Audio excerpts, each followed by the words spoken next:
Welcome back to Pivot or Die. I'm glad you're here. Today we're going to talk about descaling our business. And I brought the queen of descaling, Angela Arnold. She has a consulting and marketing agency called Arnold Marketing. And how many years have you been around now? 5 years. 5 years. And recently in the last year, you had a net profit of 1.6 last year, which was tough. Yep, that was pretty hard to Yeah. get through. We had been focused a lot on scale and growth, and so at the time I was like, okay, I'll just accept that as our net profit percent. Yeah. And so, like, the pursuit of scaling got you there. And then by radically transitioning to descaling, you now are sitting at a 22.5% margin Yeah, profit. So, average for this year so far. which is so impressive. And we're going to dive into how you did that and really the fundamentals of descaling. I think, really this episode is all going to be about less is more and how that foundation of less is more can help your business pursue profit over really just like this big, revenue focused world that we live in as business owners. Yes. So, yeah, scaling up. No, we're scaling down. Dramatic effect. We're going to be talking about descaling today.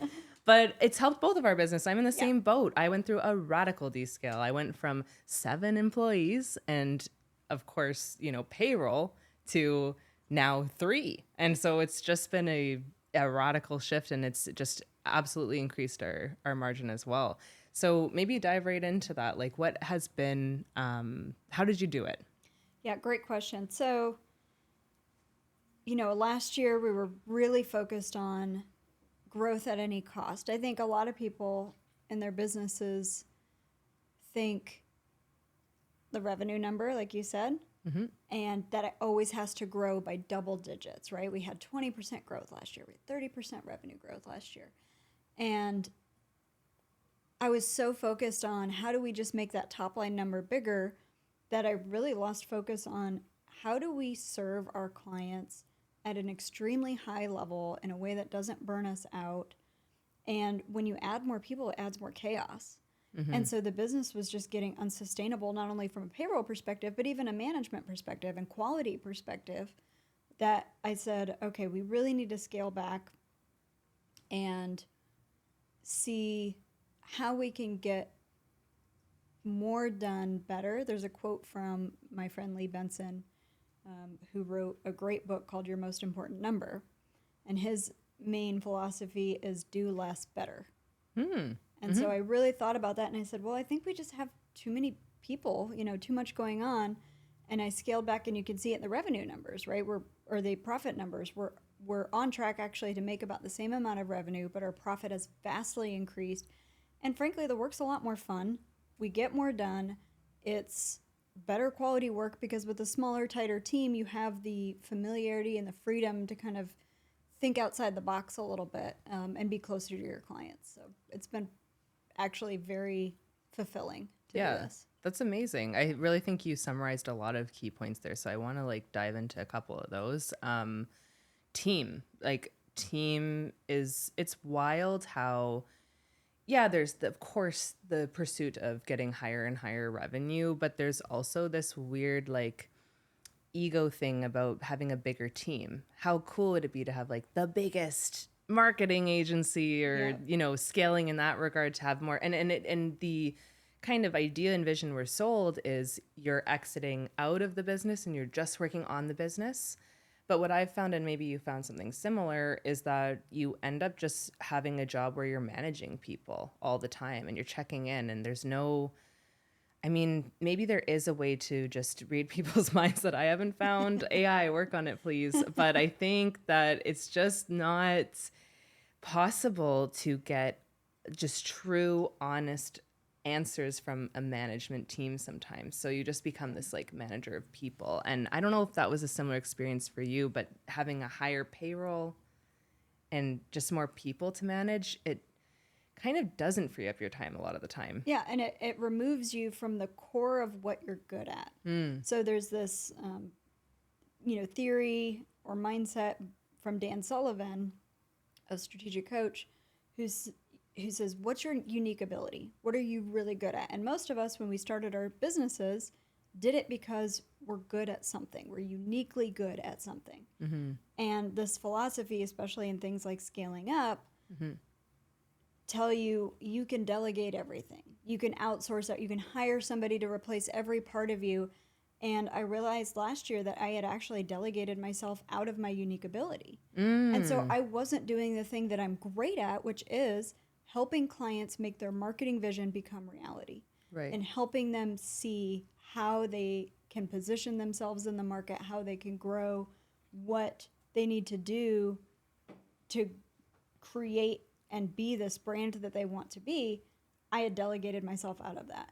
And so by stepping back into the business and taking on more work myself, working in the business, as people say, I've actually gotten a lot more joy out of it. And my clients are happier because I get to do what I'm great at without all these people in the way. So what are you assigning off now? Like, what are the tasks that you are delegating that have helped you feel excited about that? Because there's a lot of things that aren't exciting about running a business too. Correct. Most of it, right? Yeah. Whenever somebody's like, it's true. yeah, whenever somebody says, "Oh, I want to start a business," that sounds so cool. I'm like, you don't really know what you're asking for. Like, do you really understand? So we delegate the stress. Yes, delegate. If I could delegate the stress, well, and like you said, having a larger payroll is just a larger responsibility It is. in the back of your mind. So you'll say yes to projects that maybe you shouldn't say yes to, or you start thinking of, how could I just grow this client account instead of what do they really need? Mm-hmm. I've tried to keep that as one of our core values, but it does get hard when you have payroll to meet and all these expenses. Yeah. Well, I think when it comes to that, makes me think of how emotional it can be too, when it's people as it's easy to kind of look at a business and go like, let's change pen brands, it's, or I don't know, like whatever's relevant. Or if you're like, a soap company, you can change an ingredient, or a manufacturer. But when it comes to like, especially something like marketing that we're both in, and consulting and strategy and everything, it's like these people are talented and we're talking to them all the time. And it's a really, really tough decision to then decide to take away a position if you've overhired, for example, and got excited about a certain client or prospect. And it just really, it's hard. It's emotional. So I can see how you could be making mistakes, right? That are, or making choices that aren't serving you. So you're kind of going through some of those choices and how that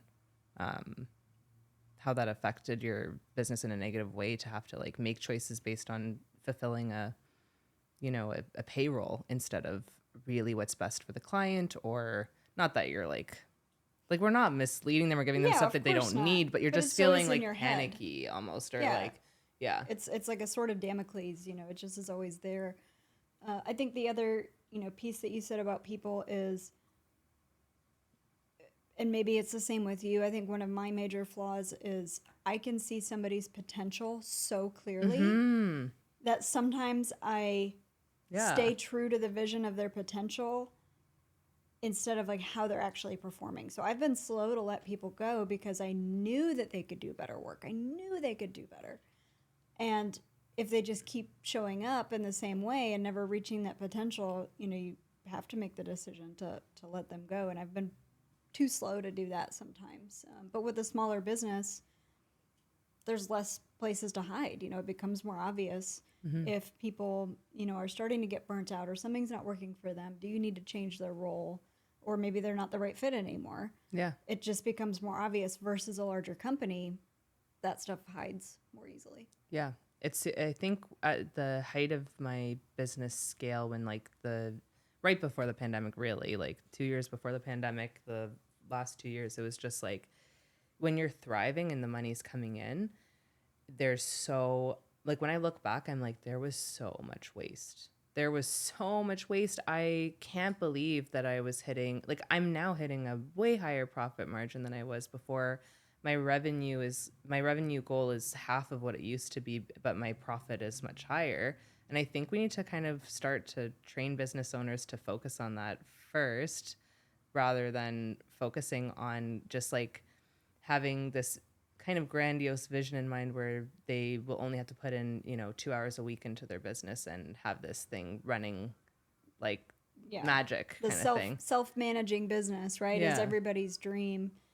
But I think trying to achieve that too soon is where people fall down. If you haven't really found product market fit, if you haven't really figured out your process and you're trying to scale it, it just becomes a mess. And, I think I was told that by some business owners, while at the same time they were also touting, you have to delegate out and don't be in the business, work on the business. And nobody really explained that sometimes it takes years to work that stuff out and to figure it out.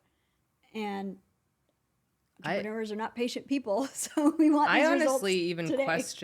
I honestly even question if that is an outcome that's possible in our field. I'm not Yeah. saying, like if you have a cleaning company or you're selling a physical product or something like that, I think it is a little bit different. I definitely feel like when you're buying expertise and you're hiring experts, you can hire a certain amount of experts to replace you, of course, but I just wonder if that's like really possible to be so hands off when it's not something just like entirely practical, I don't know. Do you Yeah. agree or? That's kind of where I'm thinking too, is you can either build for scale, and in that sense you have to be generic, right? Even if you serve, let's say you just do PPC for plumbing companies. Right. Yes, you can scale that, but you still have to be generic to those plumbing companies. It still needs to serve clients in any kind of state, any city, whatever the business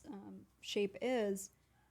Whereas with selling expertise, that's the thing that's valuable. That's the thing that you can buy. And I don't think that's scalable. I think keeping it in a focused kind of boutique feel is maybe more sustainable in the long run than trying to build this scalable thing with the expertise built in. I don't know that those two things can be married. Yeah, I know. I'm questioning it too, going through that in my, and there's something really nice about having a smaller business that serves, like for myself, like we only really take on at most 16 clients a year. And that sounds crazy to some people as like a pretty small number, but we're boutique and, I'd rather work with clients at a higher margin and a healthy margin and at a higher kind of investment level so that we really can get in there and help and learn about them and know them than to kind of just sell so many smaller kind of generic pieces. And it's like, there's nothing wrong with going that route either if that's the journey that you want to go on. But they're kind of almost like two conflicting Yeah, beasts. I don't know that you can have your cake and eat it too in that sense.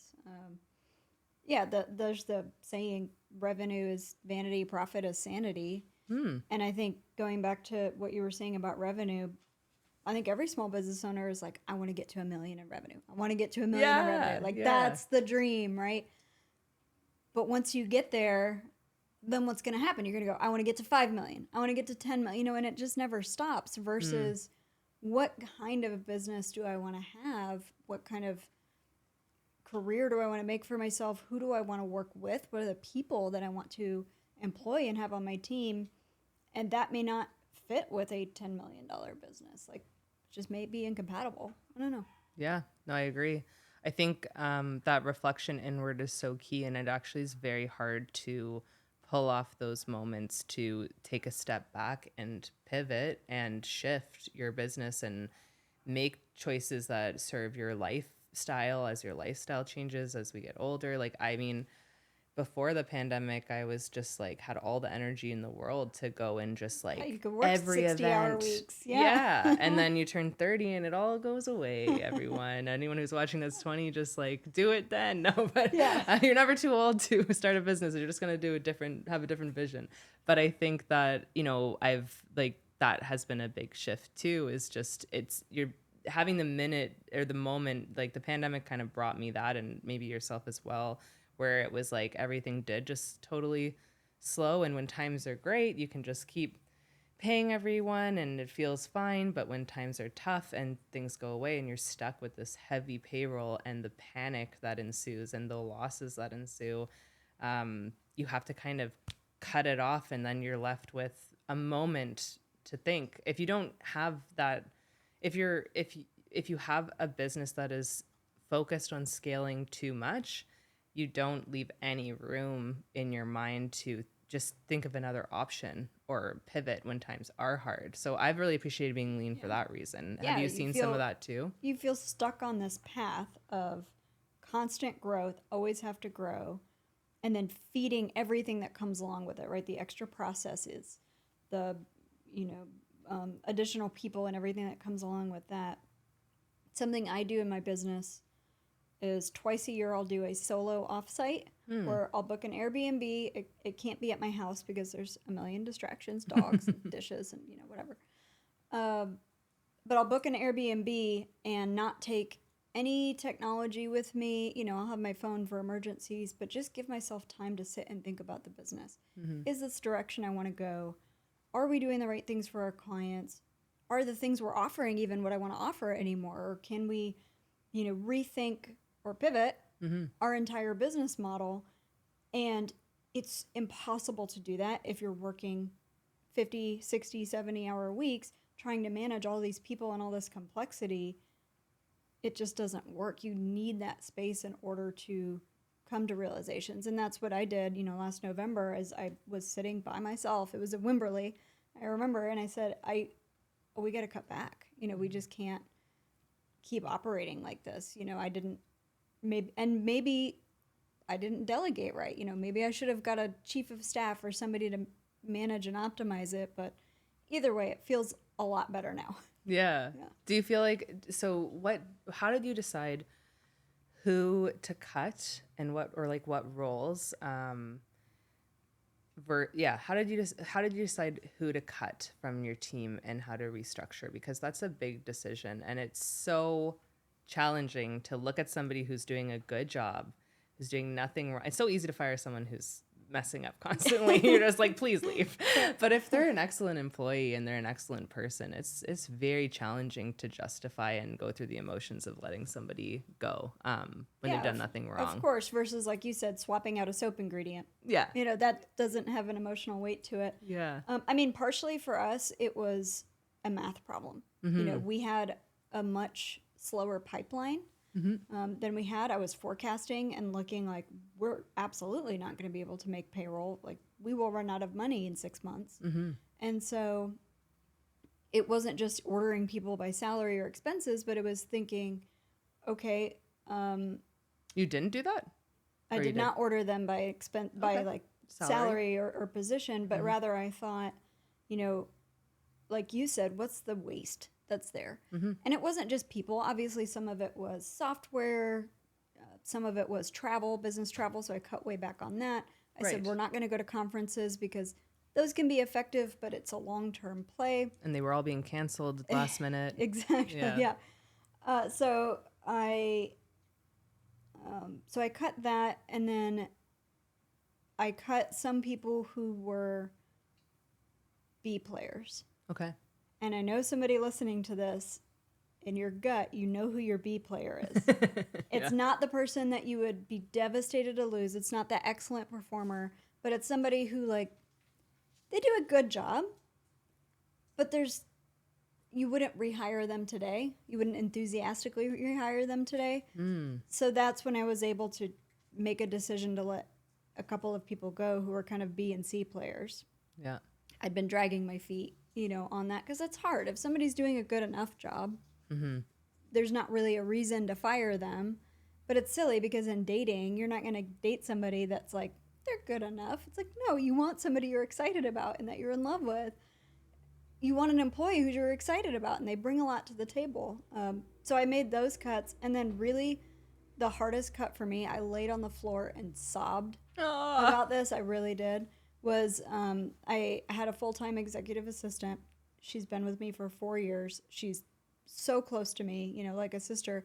But I told her, I said, we can't afford to keep you full-time. And I had to change her to fractional. And it was so hard emotionally for me to admit that that's where we were and that's what we had to do in order to keep the business going. And it turned out fine. You know, she was able to go.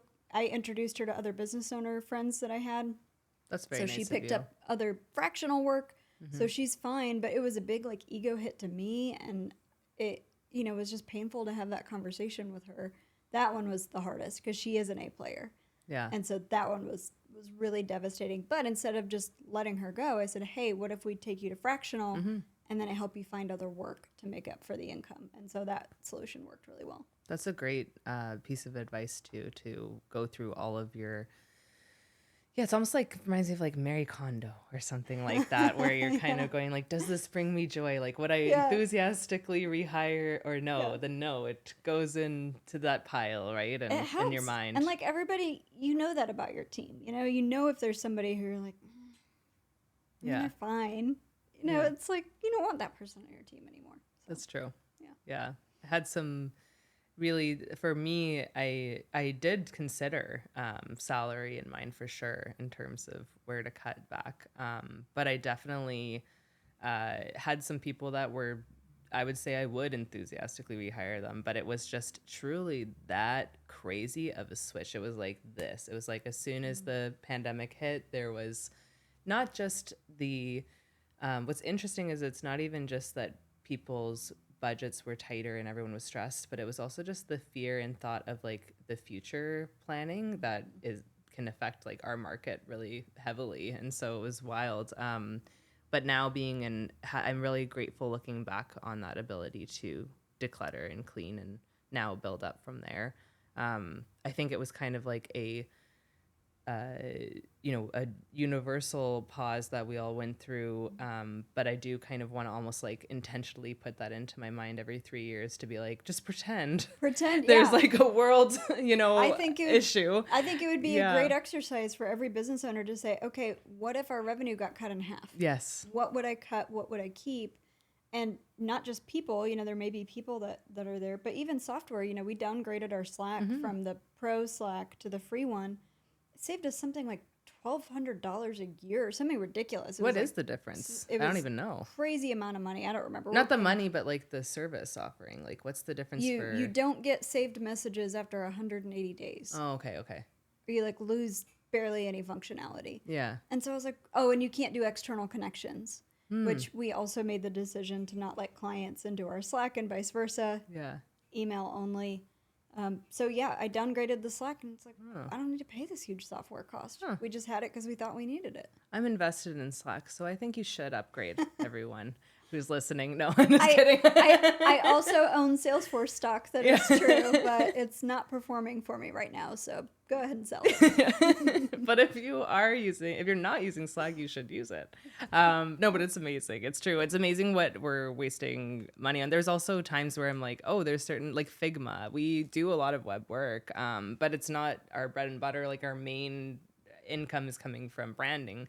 So when we are designing these websites, we purchase it. And then when we're not designing them, we pause. Yeah. And there's a lot of pause functionality on these subscriptions that people just don't even realize. They just hide it. But it's like extremely doable to just pause some subscriptions here and there and save like $600 here and there, Exactly. Yeah. Sometimes it feels like death by a thousand cuts with the subscriptions.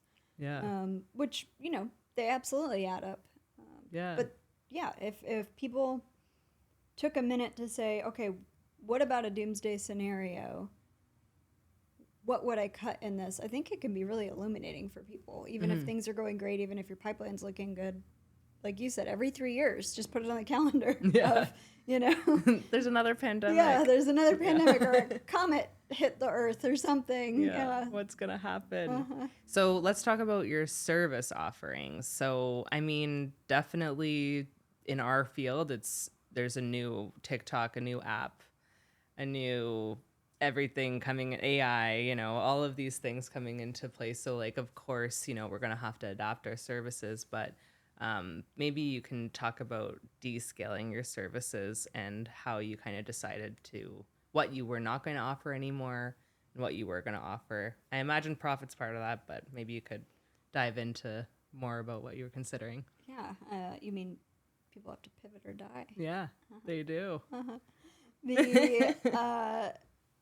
I think for our service offerings, we did have to take a step back and say, not just what's profitable, what's the margin on this, but is this something we even think should be done? So let me give an example. Mm-hmm. Digital marketing agency, of course, we do strategy planning, messaging, positioning, those, big, beefy, important things. And then there's the implementation of that plan. Well, in the implementation, naturally, as you said, there's always a new TikTok. Social media is huge. But I have had my whole career, my depth of expertise is in social, really building communities online. And the way I've seen social companies pivot away from brands, becoming more and more hostile to businesses and brands, you won't show up in the feed unless you're paying. Or they won't show your posts unless you also happen to be advertising with them. I didn't want to run on that hamster wheel, frankly speaking, and so I thought about that. I also thought about, with most of our clients, their business changes just like ours. Every day there's something different, there's something new. There's decisions that are made in the business that we as the marketing agency don't know about. We just don't get told. And trying to keep up with that in order to create social media content becomes very difficult. So really, again, last year I made the decision of, we're not going to create organic social media for our clients. Just take it off the table. Because it's a lot of back and forth with the client. We never get the information we need. It's not as fun and spontaneous as somebody who's there on the ground. But again, just like with my EA, where I didn't say we're cutting it completely, it's, we can create the strategy, we can build out the content pillars, and even help somebody make a content calendar. But somebody on your team would love to handle the social. There's always somebody in any company whose dream it is to, do social media for them. I always tell my clients, go to your employees, find out who wants to make the social content. Yeah. We can help guide them and put guardrails around, how do you run a brand and business on social media. Very different than a person's actual, a personality. But let them create the content, because it's going to be that much more authentic, up-to-date, fun, in tune with the brand than anything we can produce. And so I took that off the table. We have people ask all the time if we can do their organic social. And no, we just don't do it anymore. Yeah. That's a great example. That's a high one to get a margin on for sure. Yes, it was hard to walk away from because everybody wants it, but I just didn't believe that we could bring as much value as somebody in-house. And you can also refine your clients that way too. Did you cut any clients? No, I did not cut any clients, although at the end of this year I will. So if any clients are watching this, doesn't mean you. But there's a couple of clients where, and I'm in that phase 2 where I'm rethinking our service offerings. And like you, we can't serve everybody. I don't want to scale the same way that I wanted to before. And we have some clients where they're great, we love them, we're getting good results, but the scope is really doing the same thing over and over. It's just every month doing the same activities. They're important activities, but they just don't move the needle for them that much. It's things that they just need done just to do. I'm trying not to go into specifics too much, but one of our core values is beyond checking boxes. Because I never want to get in the place where we're just checking a box. Every time we should think about, what are we doing and why? Is this the right thing to do? And so for these 2 clients, again, we make good margin on them. We have a great relationship. So one of these clients has been with us for 3.5 years, but I don't want to do good enough anymore. I want to only work with a company where we can materially change their business and materially see, we are taking you from 1 to 100 and helping them scale and grow. I'm not interested in just doing what needs doing and performing the maintenance on something. anybody can do that. There's a million agencies that can just check the boxes and get it done, but I don't want to do it anymore. I love how that came from a core value, and it just shows that you've taken the time to really write down those core brand values and value systems that you want to build build in your business to guide it. And I think that's like a great takeaway for everyone to go home and just really write out your brand values and then see if your employees use that as a goal guidepost for what employees are the right fit, what clients are the right fit, what projects and services are the right fit.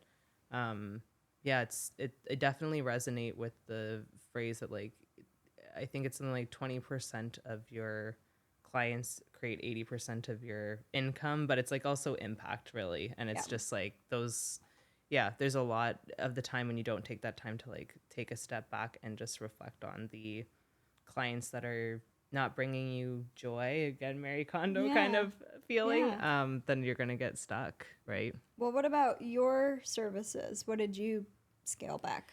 That almost that exact one, which is interesting, but organic content creation, and instead training like a team member. We kind of have that overlap a little bit, but generally speaking, we are really picky about website projects that we bring on. So just kind of smaller, quicker websites are just not as like it's just tough for us to take on, and the margin isn't there. And they're really like there's just a certain, so we're focused mostly on e-commerce websites, and then we just really leaned into brand. And we actually built out some services as well in terms of consulting. But yeah, generally we focus on brands, and really fresh brands are very rare that we take on. It's mostly rebrands, so pivots and rebrands, and that's like just become a nice goalpost too. New brands can happen, especially if it's an experienced entrepreneur, but it is really hard to work with somebody who hasn't experienced entrepreneurship before, and building a brand is so rewarding for us, but it's just makes way more sense. Our expertise is really in helping a brand shift and pivot and level up. So yeah, I think having that focus on your unique ability, and what you're great at is so much more fulfilling than working with anybody, right? There could be a new entrepreneur who wants to start a new brand and has lots of cash, but if you add in the emotional toll that it takes on you, like it may not actually be that profitable. Like there is a dollar value to your sanity and your time and your energy. Yeah. And so just because some project is worth X amount of dollars and you think it'll cost you Y amount to serve, there's still other costs you may not be considering. And I think working with, for us, working with someone who's never worked with an agency before, it's tough. It's really they don't know hard. they don't have expectations that are like, yeah, it's hard. Their expectations are in a different place than somebody who has that experience. So yeah, well, I mean, I think this was a really awesome episode, and I think if you're a business owner that's been even, 2 years into your business, I think you should really reflect and think of, if you haven't, that means that your business has kind of come out of a crazy pandemic, but pretend there was one, and what would you do? And I think you'll find some really exciting ways to increase your profit. So, but yeah, thank you so much for coming on today. Anything you want to plug? Any follow a certain account or anything like that? It's funny because we're pretty bad at doing social media for ourselves. I do try to post on LinkedIn, keep people updated with what I'm thinking about marketing, and not just trends I'm seeing, but what are the foundational things that people forget because they're so invested in like, what's the newest TikTok? What's the newest like cookieless tracking, that they forget the fundamentals. So LinkedIn is where I post quite a lot. So Angela Arnold. Angela Arnold on LinkedIn. Yeah. Awesome. Well, follow Angela, and thank you for tuning in. Please like, subscribe, and share. Thanks for having me. It was fun. Of course.